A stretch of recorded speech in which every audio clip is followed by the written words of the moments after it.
I'm currently employed to write a screenplay at a friend, but this is my day job, telling stories in Cape Town, the city, making it safer, more accessible, more fascinating, more beautiful.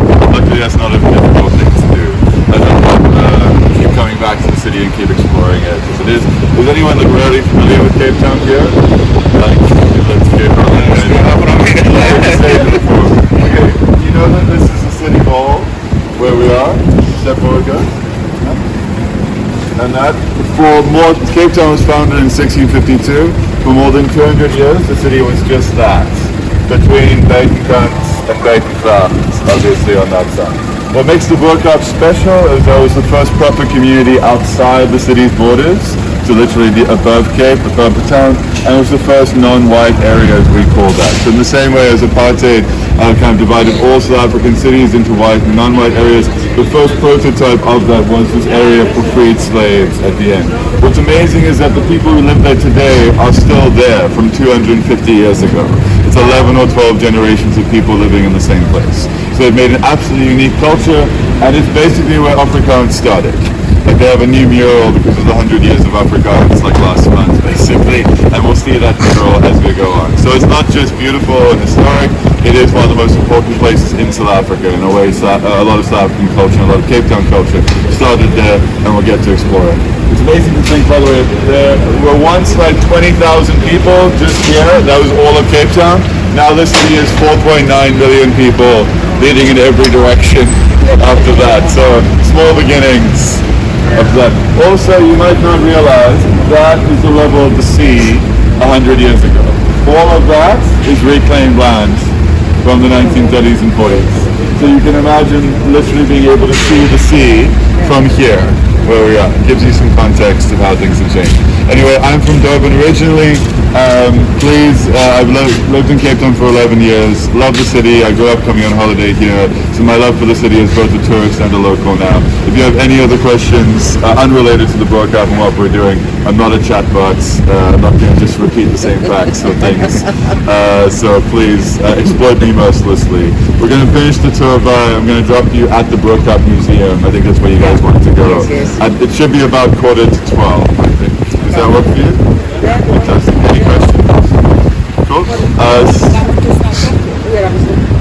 Will we be able to make it at 11:30 because we need to? Oh yeah, we can. Yeah.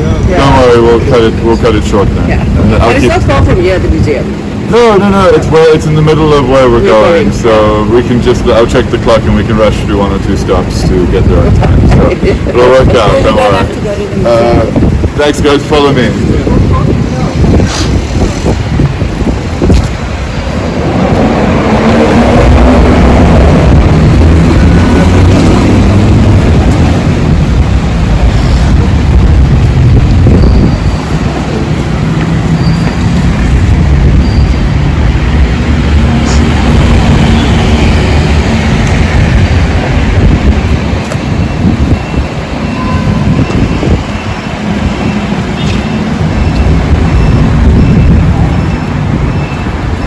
How many of you guys are coming to town for a Dr. concert?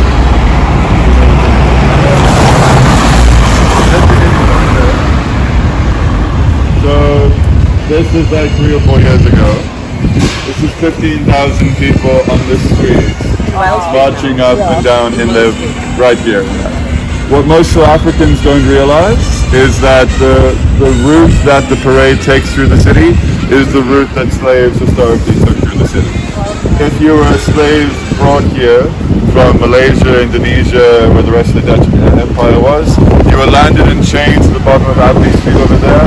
You were brought and kept in that building, which is still standing.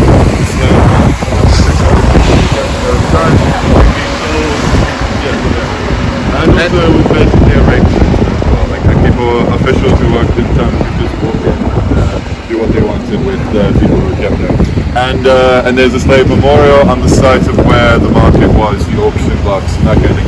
Slaves would then be sold to houses in the city or to farms outside the city, and then generations later they would get their freedom in one way or another. There was a small community of freed slaves by the end of the 18th century. They're called Vryheidswaten, free blacks and that, and they would find themselves back in the city and look for a home of their own. the cheapest accommodation, almost the only thing they could get, close enough to the city to work, was at the end of the street in the Bokaap where we're going.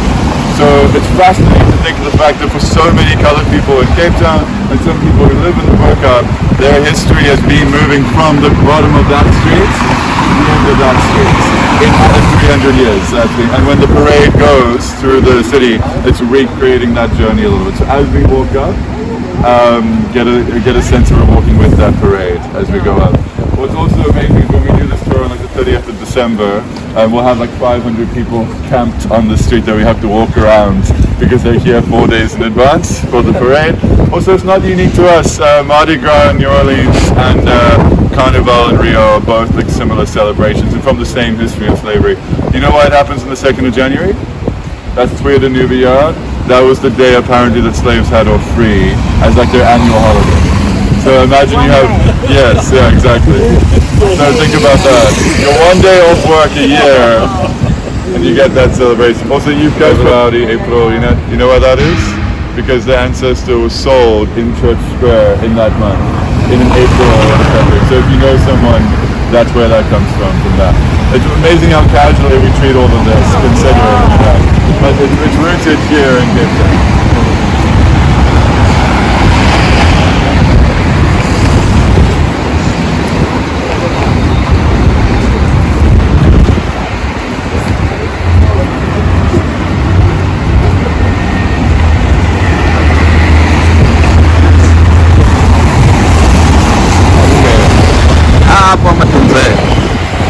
Ano mo ulit suso? Naupan ka kaya? Ini jeso so maka. Mo bisa ya. Tahu ni berapa?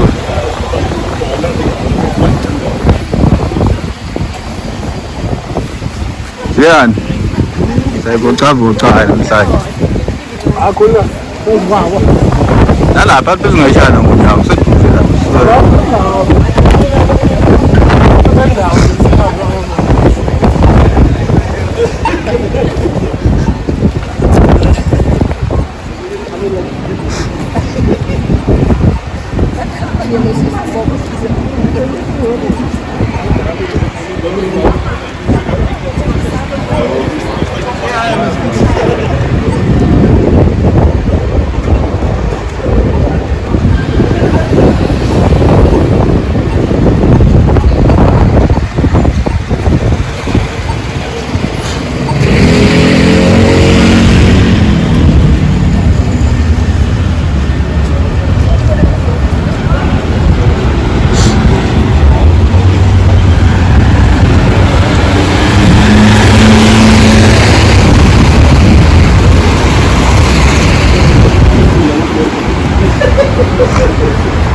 That is an anamorphic painting that it changes the way you look at it. So when you're walking up long streets, it's a South African flag. Oh. And then it turns into an elephant. Which is really cool. But here's the ironic thing for me. It's there because of that beautiful elephant head over there. Sculpted head on the side. And that was the logo of the Bunsen housing building, which was an apartment at North Township. So it's very ironic that like the result but at the same time, I think probably the best thing to do. Anyway, obviously the city's trying to get people to invest and move back to the central city after COVID. So this is the kind of thing that we do, of course. Gotta say, I love long streets going back to life slowly. But I always tell tourists, like, bookshops, brothels, and backpackers. Really good luck to enjoy one of those. No, exactly. Long Street is Cape Town in one street.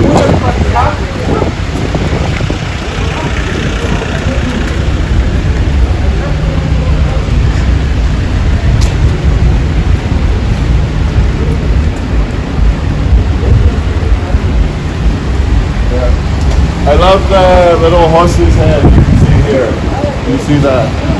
So that was the livery stables, which is where the horses got dressed up in like dressage and that for processions around the city.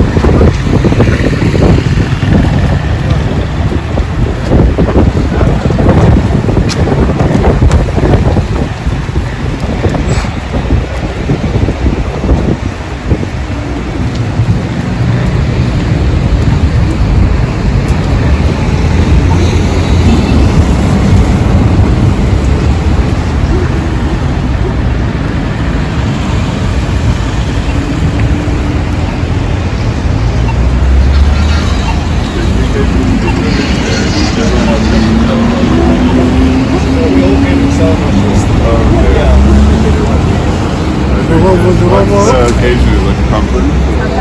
On. Might be difficult. More.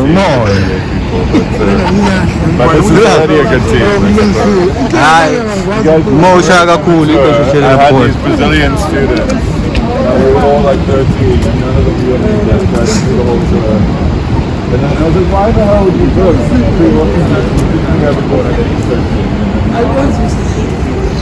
You gotta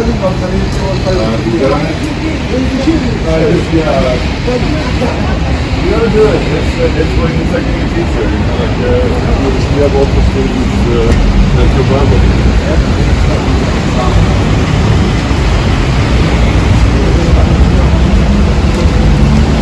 If you get the time, one of the best places in Cape Town is Honest Chocolate Cafe here, which is a wonderful coffee center.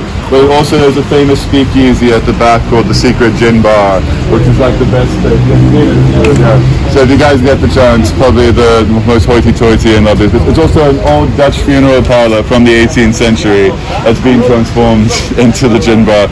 So you're drinking preservatives either way, you know. Anyway, also there's a great ramen noodle place upstairs called Bodega Ramen, and Uziri is one of the 100 trendiest restaurants in the world, apparently, according to Time Out magazine. So it doesn't look like it, does it? But Time Out magazine says this is one of the coolest places in the world, apparently.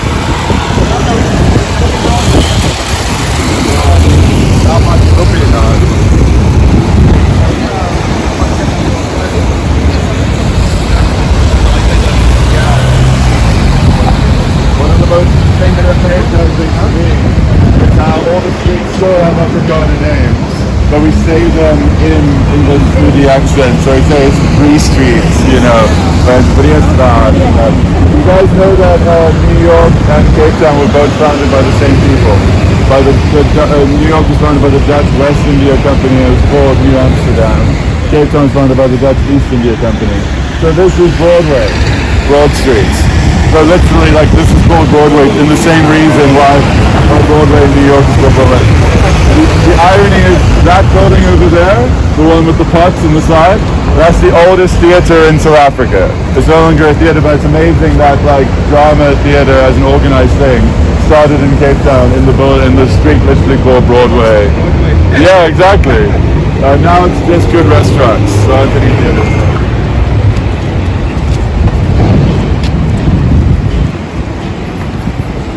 So do you know about this building?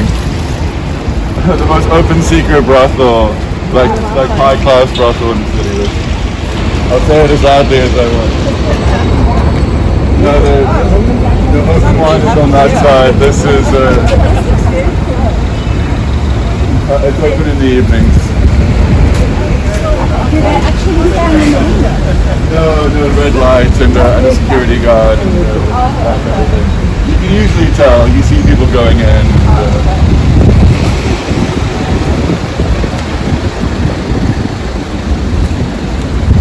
This is where we tell people who aren't going to Stellenbosch to do wine tasting, basically. So everyone's like, oh no, we didn't have time to get in a wine tasting or wine touring, so don't get going here.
Down the mountain. They used to be permanent. So like if you were here 300 years ago, you would have seen like 3 big streams coming down Table Mountain, forming a big river that went through the city.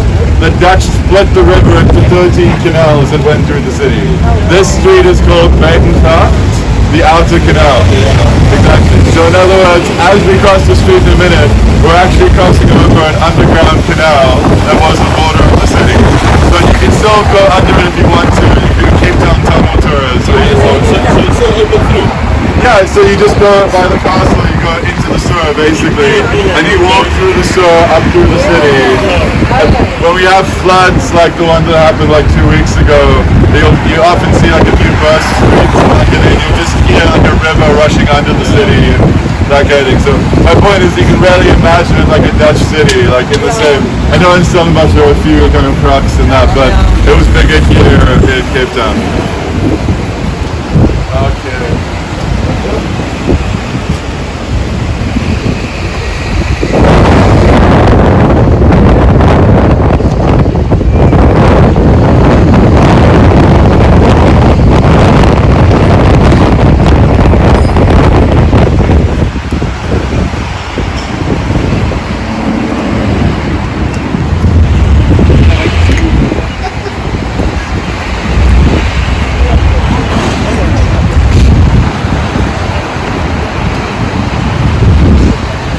Stand on this side again. This is just to warm you guys up on one side, and then I'll turn you over and warm you on the other side up. Anyway, so this is the beginning of the Bo-Kaap. It's amazing to me as a Cape Townian how even before I started this job, the Bo-Kaap was like a foreign space to people who live here, and I'm sure it is to you guys as well. And obviously that's partly a safety thing, but I promise you, like having walked through here many times, the Bokaap is not actually more unsafe than other places in the central city that people walk very normally. What shows is that the divisions of apartheid and of our history are still very much in place in the way that we think about the city. The irony is that this area we called the Malay Quarter, and it was called a Malay area under apartheid, because the people here are the kind of most concentrated group of people descended from slaves brought from what we now call Indonesia or Malaysia. Many Cape Colored people have ancestors coming from Madagascar, India, Bangladesh, so forth. Only some of them were Malaysian or Indonesian, and that's why it's so Muslim. That's why it's so concentrated in that. And it was protected by the apartheid government because it looked more purely one identity. The apartheid government always was suspicious and kind of hated the colored identity as such because it was too ambiguous. It was too in between. and it could often pass for white. That was always the thing. So they treasured the Bokaap for it. The ironic thing is it was declared a Malay-only area, but there were thousands of non-Malay people here, and they were removed under apartheid. So there were about 2,000 Indian people who lived in this area, and most of them were moved to Rylands on the Cape Flats. So we forget that, ironically, the kind of purity and beauty of this area, and it's like the community that survived here, is also a creation of apartheid, ironically, with that. Anyway, but as it is, more and more people are moving here. Some obviously are Germans and people snapping up property and gentrifying it, but many are people from the rest of Africa, Muslims from other African countries, and it's amazing how tolerant and great this area is, considering how much xenophobia that is part of the air today in South Africa. Anyway, what we're standing on is a 200-year-old wall called Van Riebeck's Wall, named for, of course, Jan van Riebeck. Do you guys know that the image you have of Jan van Riebeck is not the man? You know the famous picture of him? That's not him, that's a more handsome Dutchman from the early 18th century. The real man was deemed too ugly at some point. No, it's absolutely true. Like, I've seen a real picture of him. There's only like two pictures. Yeah, exactly. Exactly, he looks like a pig, basically. Anyway, pardon? You know what I tell you, is that if you can lie about one big thing, you can lie about lots of small things. I was mentioning because I was on the money. You guys remember? Like, I was on the money. So imagine if you had someone who wasn't Mandela on the money. Yeah. Like, so weird. Anyway, what I'm saying is that this being called Van Riebeck's Wall is still a way, it shows our colonial history is still written into the landscape. It's like a wall in New York being called Columbus's Wall or whatever, Anyway, what's amazing is that what ties this community together today is Islam. Only 2% of South Africans are Muslims, but because Islam became the religion of freedom, of liberation to free its slaves, it established a great space in Cape Town. And one of the reasons why South Africa is so pro-Palestine today is because of the long-term presence of Muslims so close to the city, and that they were more liberal and more tolerant than many other Muslim sects around the world. But that particularly the Islam that developed here was all embracing and was made to liberate people who had been brought here as slaves. So there are 8 mosques in the area and 3 others in the central city. So it's one of the most densely packed places of mosques anywhere in the world, literally. So yeah, just Bo-Kaap claims. It claims to be the most, but it depends on how you define mosques. Sometimes people have like homes and stuff too. But it was a designated mosque like this. One of the because it's one on almost every street. You'll see as we go, there's like 5 we're going to go past. I'll tell you how that came together. What's important to know, of course, is you've probably seen this, the Bo-Kaap is one of the most threatened places in the world by gentrification. You'll see it in lots of different ways, but obviously there was the big thing recently about the wanting to build like a 3-story hotel next to the mosque on that side. The irony, of course, is that's not just from outside. More and more people since the 90s who live here own their houses. So if you live here, like if you own a property here, you get called like every week basically asking if you want to sell your house or that kind of thing. So it's not just about developers from outside, it's also people here who are under pressure themselves to, cash in and sell off a bit of the heritage of the area for something like that. But it's very tempting, as you can imagine. Anyway, any questions before we continue? Let me just show you a map, by the way.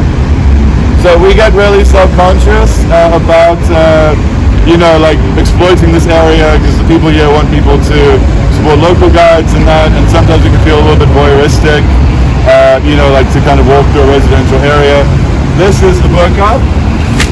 We have walked from Wales Street there up here. That's the whole area. We are literally just going to do that little section there. That's the area. People always ask me, like, is it still colorful? On the other side, it's like, yes, the colors are not just for the tourists, it's for people who live here. So it's important to know that these houses would be colorful regardless of us. You know what I mean? Pardon? I'll tell you later. I'll tell you, it's a multi-stage tour. Well, we'll get there. You gotta appreciate it first. But anyway, the point is that this area is the area that most groups go through, so the people who live here are used to us. If you want to come back and wander in the other areas and that, obviously come with a partner and you can take pictures and that kind of thing, but respect the area, respect the people.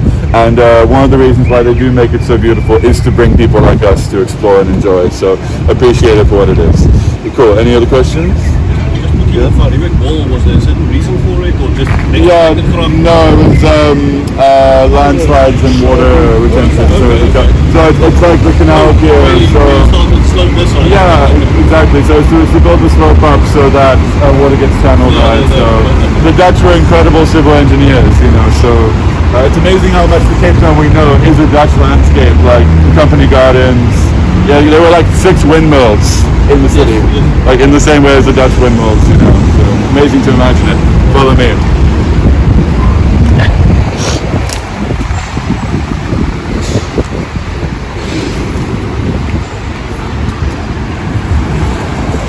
The guy who runs the Super Mushrooms place always asks me if I ever want to bring my guests in to try his super mushrooms. So I don't really know what super mushrooms are, but Sounds suspicious.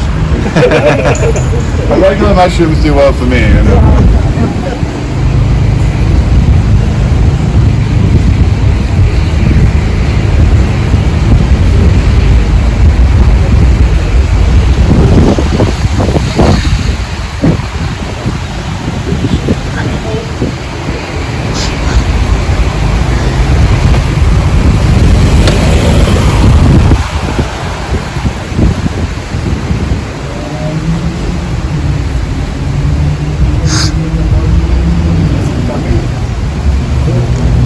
Now masisanda isikhathi eside ngoma usuyazi ukuthi khonto ekhona.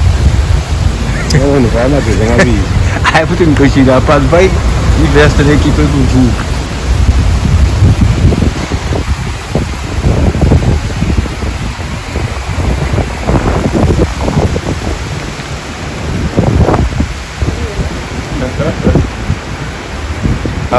What a beautiful mosque, don't you think? Anyway, so you can tell how traditional it is.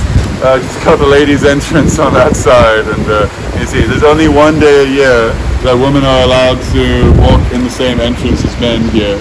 It's on the birthday of the Prophet Muhammad, and they cut orange leaves. They cut the vines of an orange tree, and they'll do what's called the rampi snake, and they'll kind of make a little border that women can then cross, basically, at that moment.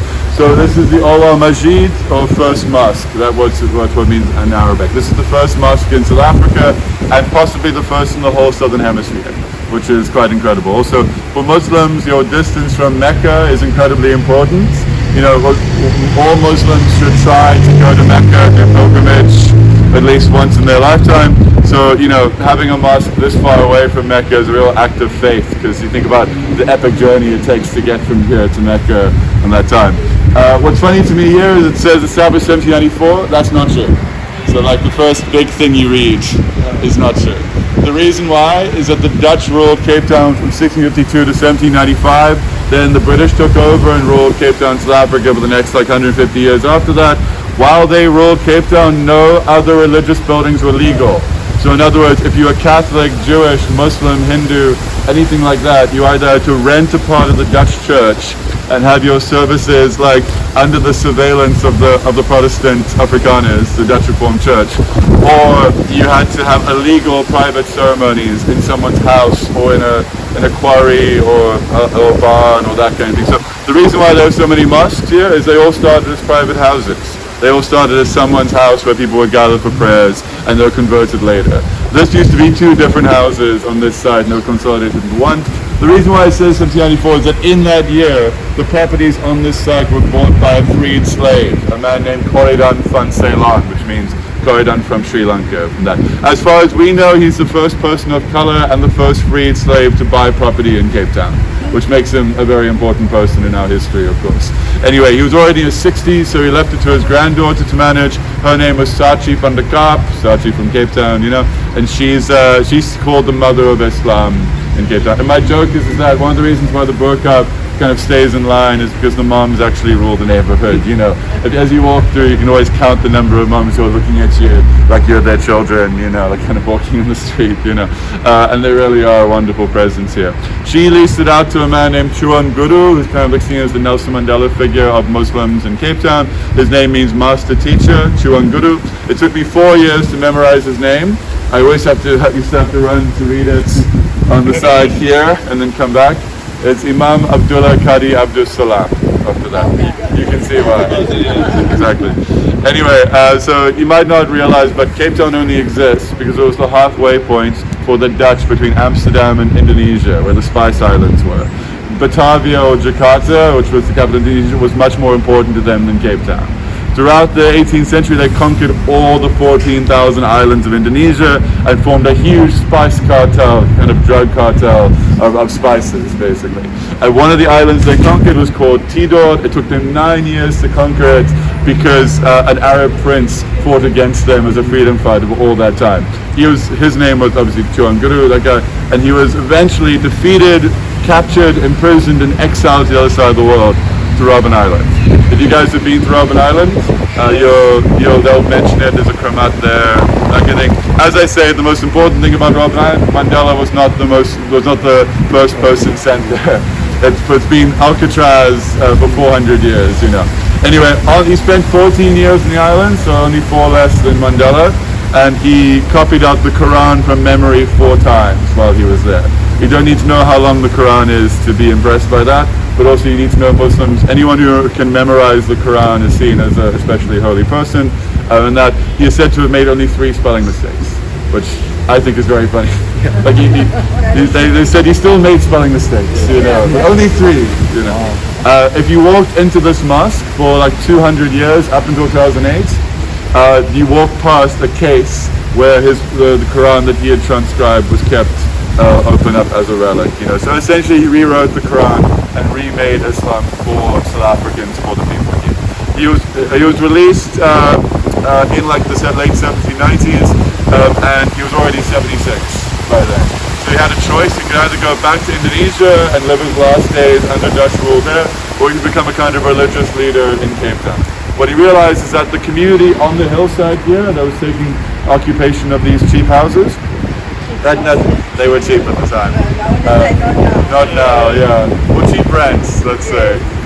I'll tell you about them in a second, why they were cheap. They had nothing to unite them. The Dutch weren't interested in converting their freed slaves to Christianity. Only the British got like evangelical later. The idea was if you baptized someone, you made them equal before God. So in other words, you don't want to make your freed slave equal to you, so you don't convert them from that. Anyway, so the community here had no There you go. I know, exactly. It took a while for people to realize that everyone is a child of God, you know, if you're going to believe in a God, like, you know. Anyway, about a third of the people here are Muslims already because they came from Indonesia, which had been colonized by Muslims.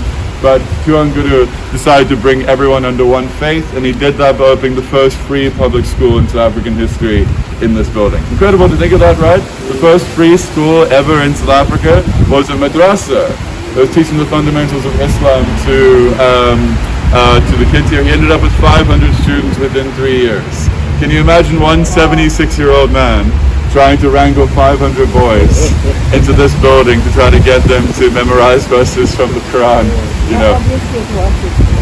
Yeah, exactly. But it was a very, very conservative community right up until, well, like end of apartheid, basically, you know. Anyway, and also the community here, ironically, like they worship Queen Victoria. Like they're really happy to be subject to the British Empire. So we kind of think people have to be rebellious today, but like in the 19th century, people saw the British as being peacemakers, you know. But it's only more recently that we see them as like colonizers and so forth. Anyway, point is that in 1804, the Batavian government, which was like the revolutionary Dutch government that came back to power, legalized religion, legalized mosques, and immediately Tuan Guru converted his school into the first mosque. He became the first imam, and he died within 8 months. So one of those very sad stories of a guy who does everything to found a community and then dies before he sees any of them really come to fruition, you know. He's still remembered very well. We're going to see a beautiful mural of him later. There's a new biography of him that was published less than 2 years ago, so people are still writing books about him. And we've been standing by a monument to him the whole time. So these 5 palm trees, they're from seeds brought from Medina, the second holiest city after Mecca.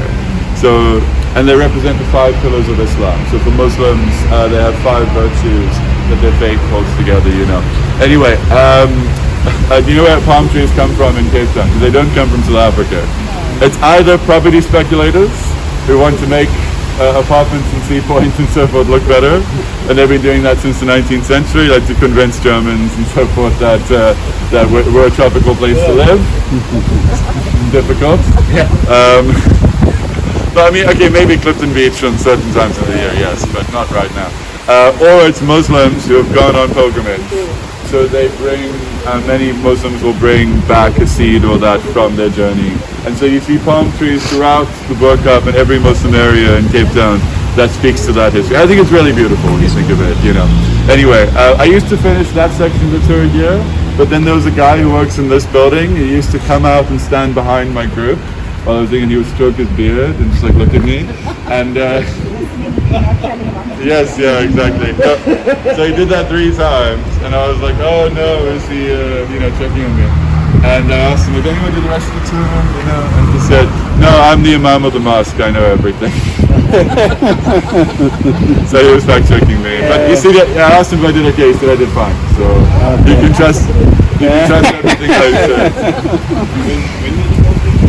I'm not sure. Probably like a 5-year-old. The boys are what's over in there with the shot. Yeah.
The worst thing I do on tours like this is that I walk too quickly because I've seen this a few hundred times, and I realize people are like, oh, it's the first time.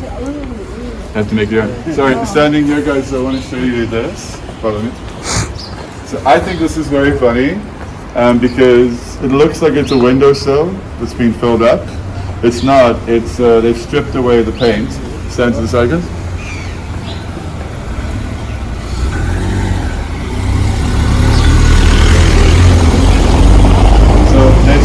The paint to show the original stones underneath. You know why they're doing that? It's because heritage is like a form of wealth here. The people are extremely proud of how long they've been here, and it's very funny because I saw this at the Stellenbosch Hotel the other day when I was there, where they show like the walls show like 1740. Yeah. You've seen that, yeah. Anyway, so I think that's very funny because it shows that people in the Bokaap and Afrikaners have a lot more in common than they realize, more than just a language or anything. But as you know, obviously, the history of Cape Town is full of forced evictions, of people of colour being moved further from the city or from where they've lived for generations.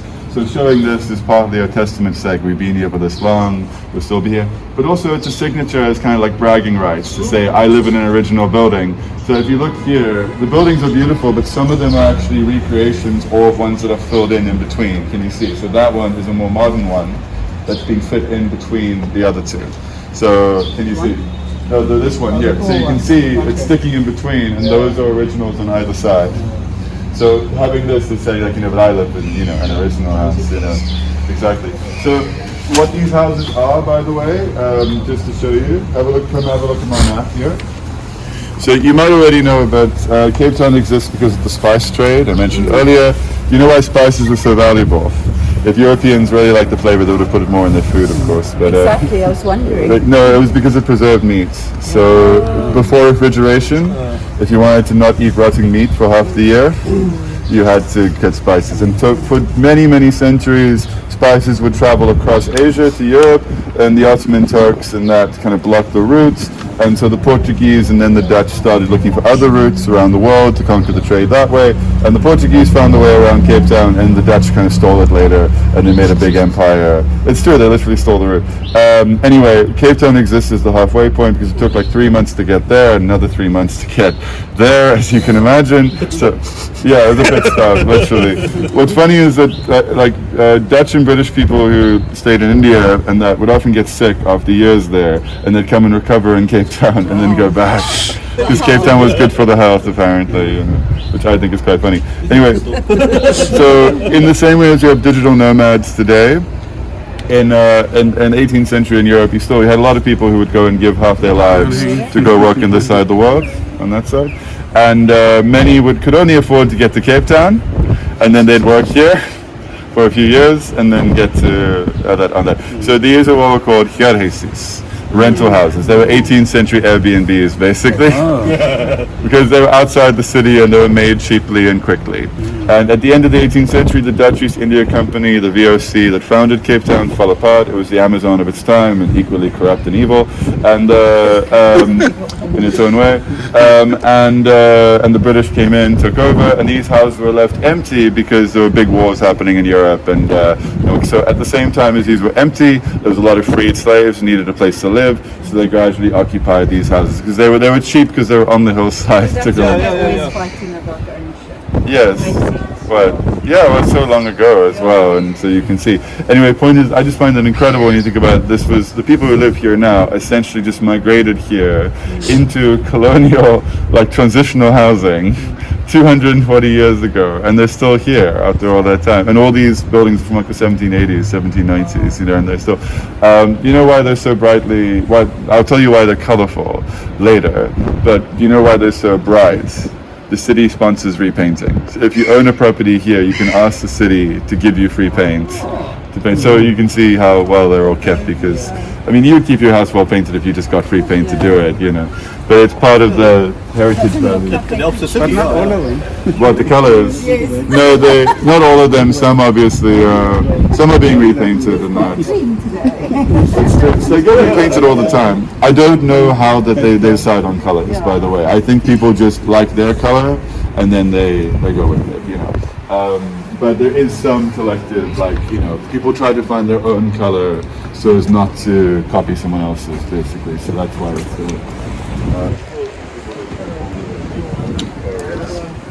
there's like little shack villages. So that's the youngest mosque. It's from 1957. That one. If you ever hear the call to prayer in town, it's usually that one, basically, because it's louder. And obviously love the watermelons as well. I think it's very clever because this is one of the most photographed places in the world. And then you think about their pro-Palestine-ness. Okay, you can take pictures of our buildings, but we're just going to cover it all with propaganda for our side, basically. But I think it's also, you can see that through a local guide and save our heritage and that kind of thing. But I've befriended enough of the people here. I think they'll count me as a local at some point. Anyway, I've also lived in the Bo-Kaap before. I've house sat for a month or two here, which is a very fun experience to be on the other side.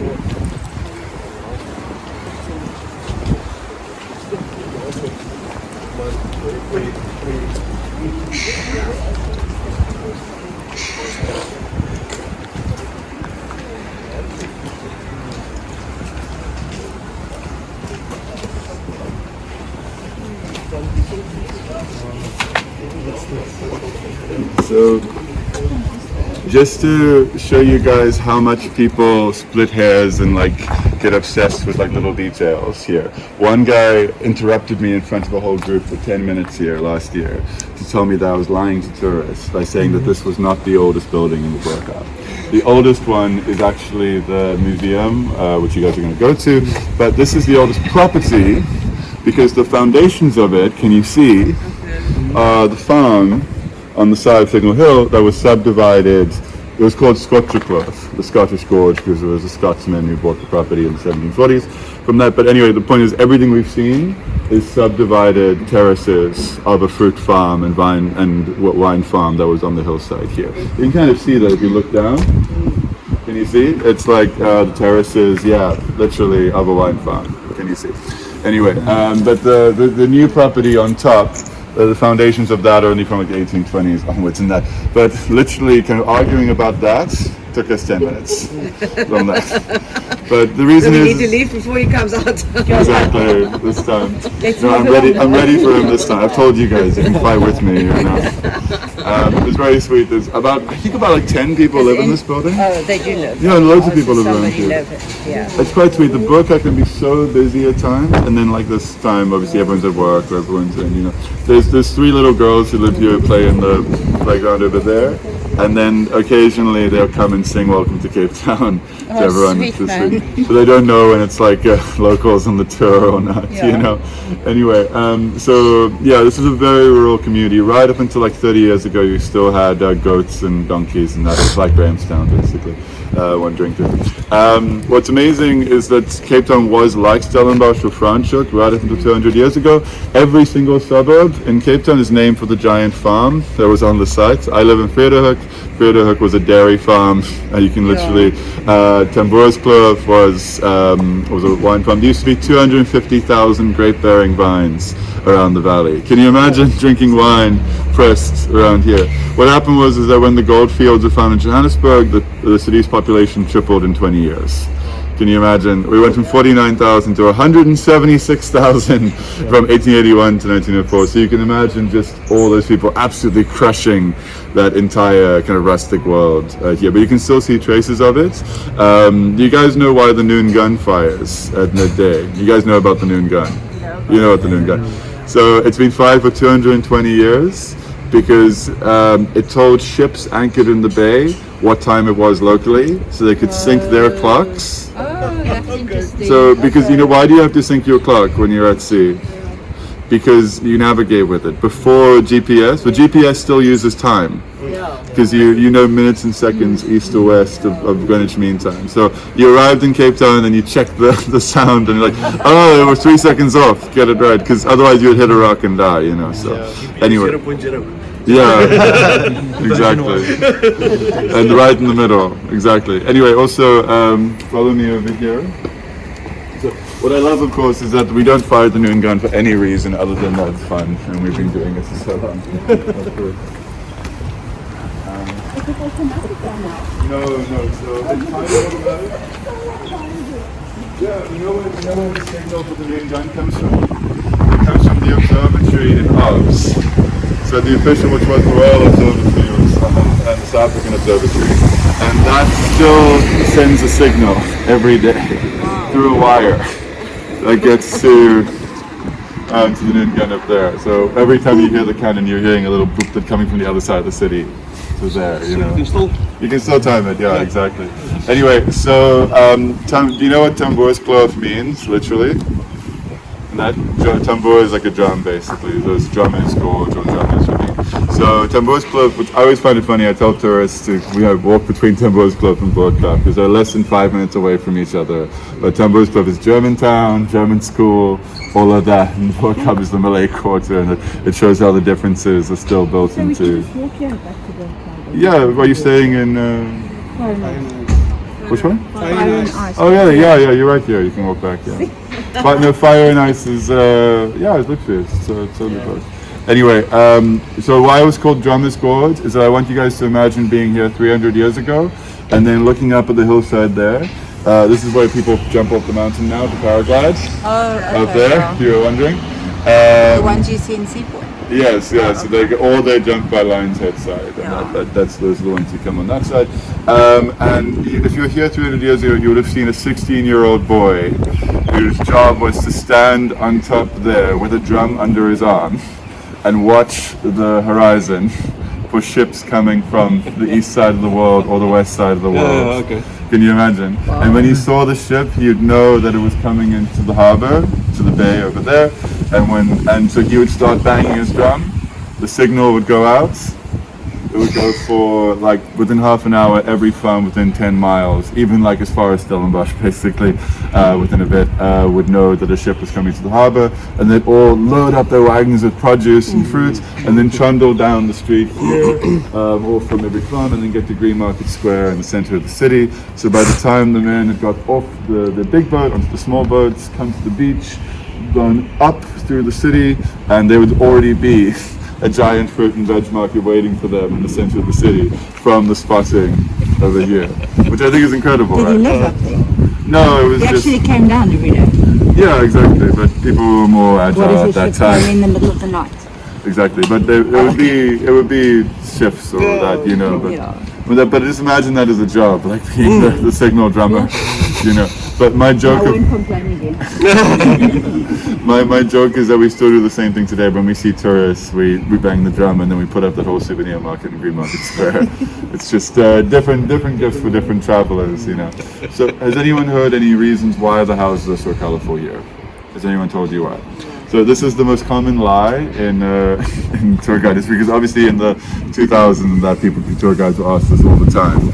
So people would say that people here were illiterate, so they couldn't read the numbers on their houses, and so they painted their houses. That's not true. That's kind of insulting, I think, you know, especially when this community is very literate, because everyone does, you know, grows up learning the Quran and so forth, Oh, you the know. school, yeah. Yeah, exactly. First school here. exactly. And yeah, it's condescending. But then, so also people would say that it was to celebrate the end of slavery. Slavery ended 190 years ago. The British ended in 1830s. These houses are still mostly white until 40 years ago. I don't know if anyone went to the Bokaap or that when they were younger, but the bright colors only come from the 90s. If you before, in like up until the late 80s, you had people who would paint their houses with pastel colors to celebrate Eid. Muslims throughout the world celebrate Eid, the end of Ramadan, by painting their house. Some would leave it on. And sometimes people would paint their windowsills and that's green because that's the Prophet's color, you know, it's the color of Islam. And that, but the bright colors apparently come from, in 1992 or thereabouts, while apartheid was ending, the city passed a new law that said if you could prove your family had occupied the same property for 100 years or more, you could now get freehold lease from property that defaulted to the city. So most of the people who lived here still didn't own their properties and weren't allowed to own their properties under apartheid. And they were still essentially occupying houses that they had, you know, moved into 7 or 8 generations before. And so in a very short space of time, because Muslims keep records of their family going back a very long time, a very, very big percentage of this community suddenly own their houses like that. So what you can imagine that experience, like while apartheid is ending, that as part, like not just segregation, whatever is ending, but then also like you get your house and you can give generational wealth to your family. And when you think about the people here who have given so much of the food of Cape Town, the spirit, the music, all of that, suddenly to have generational wealth here and to be sure of their future, it was a moment of celebration. So the bright colors are individuality. It's people announcing in the 90s, like, we are who we are, we're proud of ourselves, we can paint our properties what we want. And if you see any house with two exactly the same color, then it's usually the same person who owns both properties or that kind of thing. That's the idea. That's what I've heard, but I'll have to confirm with that. But look, take a lot of what I say with a pinch of salt because it's like from people in the Bokaap who are, that's our source here. But the point is, we have the bright colors, you know, and it's a mini rainbow nation. That's the ideal, you know. Any questions before we continue? Okay. Follow me. My joke is that if I have no questions, I've been doing a good job. So we're going down this way. There's a secret way down there.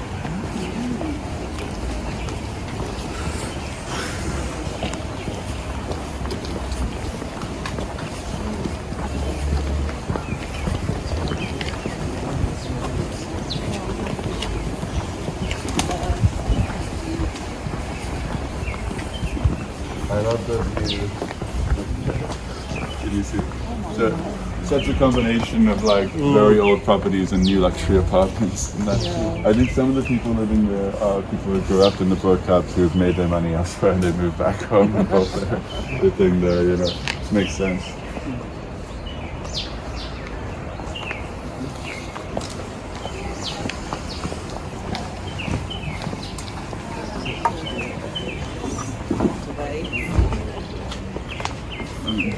So this is Faiz's tea garden and cooking class. Do you guys know about it? Yeah, I've read about it. It's probably the most famous restaurant in South Africa by now, because every single travel documentary person and every Instagram influencer and all those people, like whenever they arrive in Cape Town, they have to go to Faiz's and that. Obviously, it's the place to try, you know, Cape Malay cuisine, and we all love bobotie, we all love fruit sisters and that. But most people, even South Africans, don't realize why a place like this is special. There's like 5 or 6 restaurants in the Bo-Kaap that do like, you know, sit-down food like that, and this does have a tea garden. But in the 19th century, in a house like this, 15 people would have lived, and the men would have been the salesmen or artisans. They would have gone off and been breadwinners in town, and the moms would have been left in control of the households and trying to wrangle, like, you know, 13 kids, many of whom mightn't be their nieces or nephews or so forth, you know. Anyway, to make extra money and to control the household in that, they would open up their lounges and their kitchens for neighbors to come and buy meals or borrow meals. So it worked out very well, because if you needed a meal, obviously you could go to your neighbor who had a kitchen like that, but also you couldn't leave because you were in debt. So everyone, think about it, like everyone, the community was strong, but also the community was strong because everyone owed each other something, you know, very literally. And it's part of a Muslim tradition called Bokaap. I don't know if you guys have heard of it. It's very strong in Cape Town. Bokaap is B-A-R-A-K-A-T, which is being explained to me as being the blessing. This idea that you don't just make leftovers or extra food to have extra food. You do it because it's God's blessing to you on earth. Like, and one of the ways in which you can express God's love is by making extra food. And also it helps you do zakat, which is one of the pillars of Islam is charity. Muslims are supposed to give like 10% of their salary if they can to other Muslims who are in need. But obviously many people in the Bokaap are relatively poor and so forth. So they will make extra food and give that. And you're walking through the area as I do, I see homeless people and that who, you know, knock at certain doors knowing they'll get food and that kind of thing. So it's really sweet. My favorite example of Bokaap in action, a woman who now lives in London, who grew up here in the 70s, told me that she can remember like dozens of boys playing tag in the streets through here. And at some point in the early 70s, one of the kids realized that you could win by running through one of the kitchens and escaping through the alleys and the courtyards on the other side. So every other boy cottoned onto this, and within a few years, every mom would have like 3 dozen kids screaming to their house like every hour, basically. And so you can imagine this. They didn't mind it. Obviously, the kitchens were public spaces. That was the idea. But the problem was you didn't know where your kids were to bring them in for lunch, because if they're running in the street, you can, you know, shout and get them, but if they're running through a neighbor's house, like, how do you track them down? So the solution they apparently came to was that every mom should make an extra plate of snacks or treats in the morning, leave them on the dining room table, and then all the kids screaming through their houses can pick something up as they go. Which I think is fantastic, because and it's still done today. Apparently, there's still like 8 or 9 houses here where kids know that if they're playing, they can run in and grab a snack and come through. Which is like, how do I feed my child? I get every mom in the neighborhood to feed every child, which is it's a bottom mom solution to it, you know. Have you guys heard of the movie Bokaap? Do you know it? Okay, so one of the ways in which we try to give back to the area is just recommend like media and stuff made by people who actually live here. A great playwright called Amy Jefter wrote and directed this wonderful romantic comedy set in the Bokaap, and it was our nomination for the best foreign film Oscar in 2021 of that. Which so definitely it was on Netflix for a while, but obviously you can probably find it. I found out, someone pointed out to me the other day that Amy Jefter actually lives up here. So I've been loudly recommending a movie within earshot. So I hope she comes out one day and thanks me for getting 5,000 people to watch it. It's true. But I love it that a community like the Bokaap can stand in for South Africa if we put it forward as like an Oscar nomination, you know. And we're like, this is just a small Cape Malay community in Cape Town. Like, it's a very, very small community in the span of South Africa, but it can be as South African as any other place in the country, of course. Cool. Any questions? So what's the name of the movie again? Bokaap. So it's spelled B-A-R-A-K-A-T. Bokaap. And that people always say Buttercup. That's true, but you have to say it. You have to say it with a little. With Barak, you must bring your own ice cream back, you know. Get your Barak. Get the late one.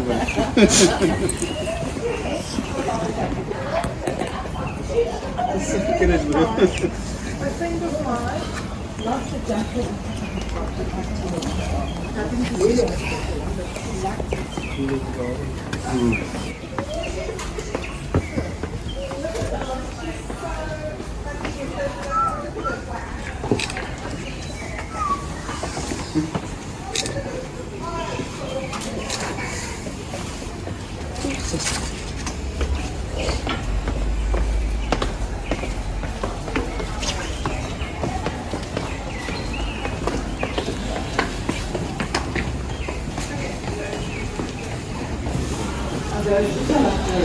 Yes, yeah.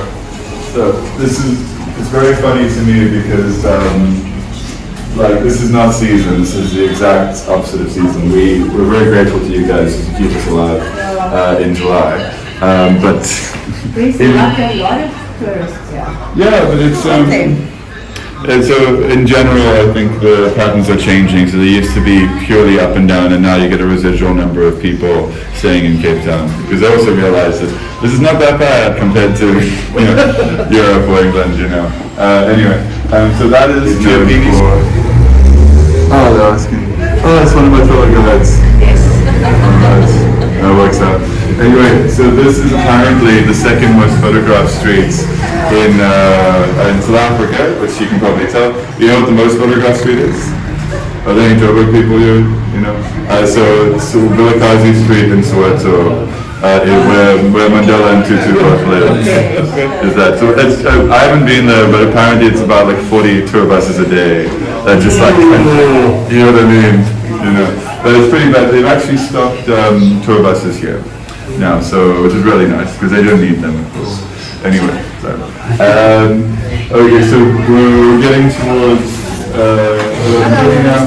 But I just want to point out, can you see the Bokaap building in the end? Can you see how they built the colorful stripes? They're trying to fit in with the skyline, but it seems like lip service to me more than anything.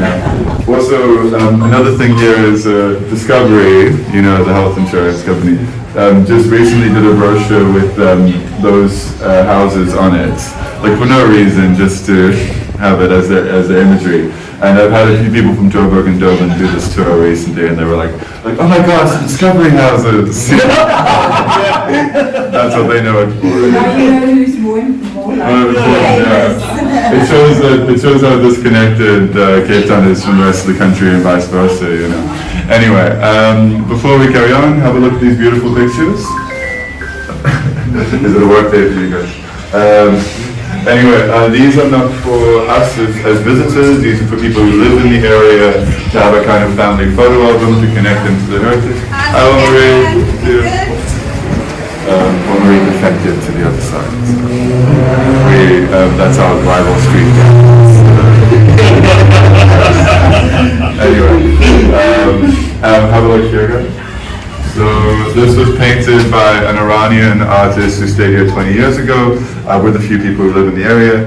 This is a mom and a son and a daughter looking back today in the present at their own history. That's the idea. And I had an amazing moment the other day. A woman who I was friendly with around the corner grabbed my arm and dragged me around here and pulled down her veil and said, "Look, it's me." So she was painted for this 20 years ago, and she was still living around the corner. So what I love when you look at these pictures is that some of them are illustrations of 19th century pictures, whatever, but some are people who live in the area who have posed as their own ancestors, and that, which I think is quite beautiful. Have a look here. This is Chuan Guru, or like an ideal picture of him. It might not actually, it might be like Anthony back wherever, like, you know what I mean? And I wish the boys in the area had something of the focus and attention span that these guys seem to have here. And then this is one of the Guma players who would play in the parade. And the parade's obviously like a few thousand of these guys. I think most people don't realize how weird the fact of like them playing a Guma is. So it's a banjo brought by American musicians. So when you look at this, this is a man descended from slaves brought from Indonesia, playing an instrument brought by black minstrel singers from America. Made with a drum, it comes from Kenya. It's from it's an Angola, from the singing Dutch folk songs at the southwestern tip of Africa. You know? They're like, how did all that come together in one place to make Kumalakis, the songs that they sing as they come up? You know. If we have time, I'll sing you Dog Di Alibama because it's a good story about it. Also, do you guys recognize this lovely hat here? So you'll see that if you go to Vietnam or Southeast Asia. It's lost completely. Well, someone was joking. It's like, oh, the sutu. You know, it does look like that. But they're not worn anymore, but they were worn for 200 years in Cape Town by slaves and ex-slaves to show that they still had one foot in Southeast Asia, one foot here. And it's amazing how long it took for people to feel that they belonged to Cape Town or that kind of thing. Last thing, can you recognize this building? So that is the mosque we were just at. That's the first one. Yeah, you can see how much it's transformed. It's kind of a weird mirror effect, so you don't quite get it. Last thing, have a look here. This is what I was talking about. This is in Cape Town. What do you believe? That's in Makassar. So if you go to Baitamisa West, Sheikh Yusuf's grave there. If you go to that, yeah. Follow me. One small stop and then we'll get to our final stop, guys. Follow me.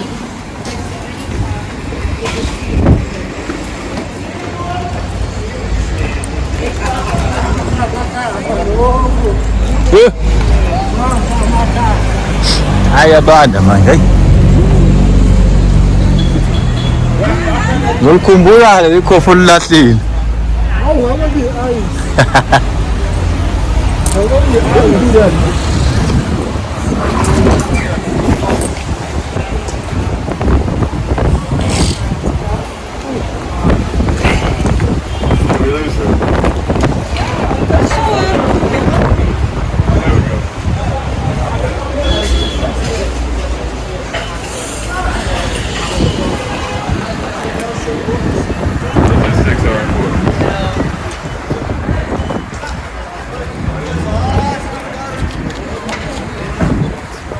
Anyway, this is not really an important stop, so I'll just tell you guys briefly and then we'll carry on.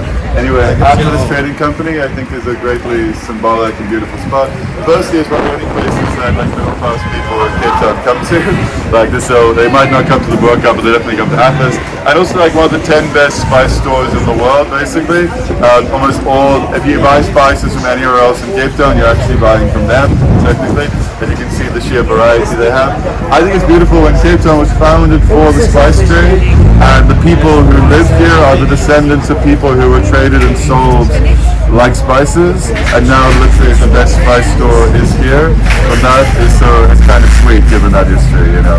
Also, it's been run by the same Indian family since 1946, and it used to be a German supply store. Can you see? Muller's Reserve store. It's crazy when you think of it, right?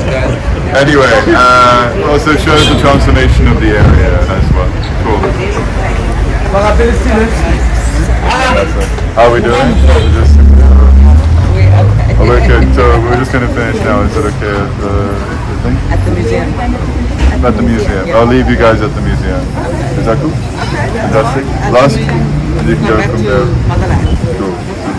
Last chance for questions. Any questions? No? Follow me to our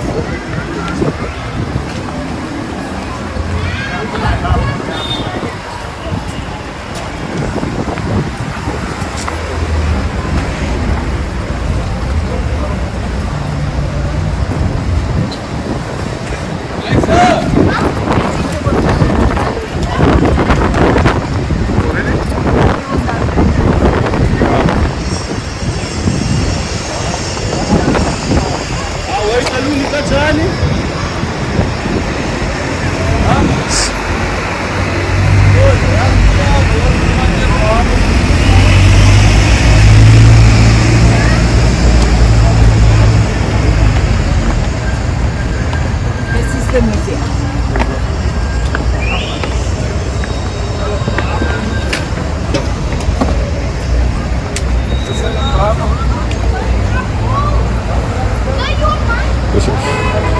So I usually sing There Comes the Alabama, There Comes the Alabama.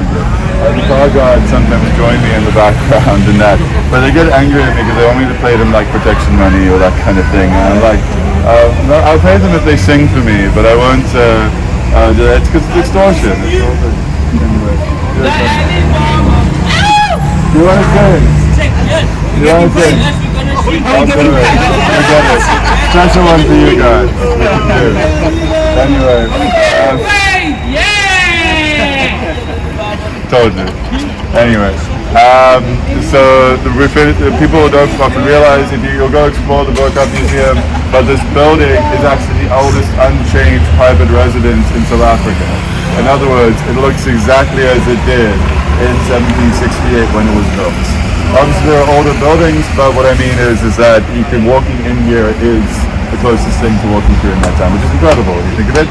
Also, can you see the beautiful wavy roof here? Only 2 buildings like this survive in Cape Town. There used to be 3,000. So when you're looking at this, you're looking at a whole era that's being lost. Also, it's amazing if you go in the museum, you'll see there's like 4 rooms in a courtyard, 2 or 3 families that have lived here. So the progress from slavery to freedom wasn't like a moment of freedom and then they're free forever. As with South Africa, like Long Walk to Freedom, all of that, the process continues. And that's amazing to see the progress the Bo-Kaap has made. Still has a long way to go, but my biggest faith is that when you look at the Bo-Kaap, you consider the way people lived here and how they were treated 200 years ago. I hope that a similar thing can happen for so many areas in South Africa over the next 200 years. It should be a light for other South Africans of how we can improve our communities together. Anyway, people don't often realize the song Daar Kom die Alabama, which I'm sure you guys all know in some way or other, comes from right here. So the Alabama was an actual ship. This ship. Does anyone know about this? No, you heard a little bit about it. Okay. So it was in the 1860s, ships could be as famous as sports stars. So this ship was as famous as Cristiano Ronaldo, basically. But genuinely. It was because it was the state of the art. Like steamships were new, amazing things. And it was built in Bristol in the UK and sold to the Confederate Navy. And it was basically a pirate ship. Its job was to capture other Yankee ships and steal their treasure, whatever, and kick them out of the war. It was the American Civil War at that time. And its movements, its battles, its adventures were reported on in daily newspapers throughout the English-speaking world. And it got a real following in Cape Town. And then August 1863, nearly 162 years ago, word came down to the city that it was chasing a Yankee ship down the West African coast and was due in the harbor. And 10,000 people spontaneously assembled one day where we're standing to scream and holler and shout as the most famous ship in the world came into the bay, chasing a Yankee ship, had a big sea battle, caught the ship, and then dragged it out. And everyone here was like, oh my god, So, yeah, it was like seeing a Marvel movie, or you know what I mean? People who hadn't seen a blockbuster is a big deal. Anyway, so I'll play the song for you, and obviously you might know it, but sorry, go. But as I sing it, imagine you're with the 10,000 people that day screaming, "There comes the Alabama,"